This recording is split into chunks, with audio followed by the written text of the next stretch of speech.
विश्व नाट्य दिवस रे सबु नाट्यप्रेमी मानक अनेक अनेक शुभेच्छा और शुभकामना। यही अवसर में गोटे कविता लिखी आवृत्ति करुच्ची जार शीर्षक नाटक मो जीवन एंतुड़ीशाला। मुझे नाटकर छात्र मंच मो परिचय, मुझे नाटकर छात्र मंच मो परिचय।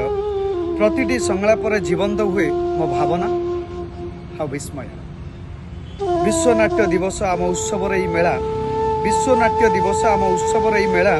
नाटक आम शक्ति साधना, नाटक ही आम लीला।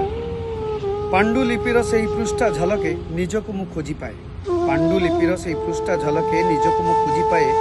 प्रतिटी चरित्र आवेग भितरे नुआ स्वप्नटे गाए। मंच आलुअर मायाबी स्पर्श रक्तरे मोर खेले।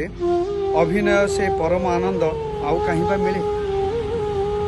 जीवनर सबु रंग मिसी एठी हुअंती एकाकार, जीवनर सबु रंग मिसी एठी हुअंती एकाकार।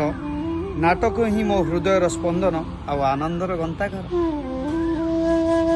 आम नाटक विभाग से तो मो अभिनयर एंतुड़ीशाला।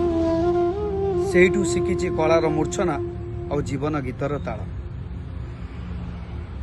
गुरुंको अनुशासन, बंधुंको आसर, रिहर्सल से झाड़। नाटक पाई मु पागल साजिची, पिंधि मु कलार माल। रक्तरे मोर नाटक बहई, आत्मारे मोर कला। मंच ही मोर पवित्र मंदिर, नाटक मो कर्मशाला। एई माटी प्रति अगाढ़ प्रेम, एई मंच साथे स्वर। नाटक ही मो शेष ठिकणा, नाटक विभाग मो घर। जय जगन्नाथ।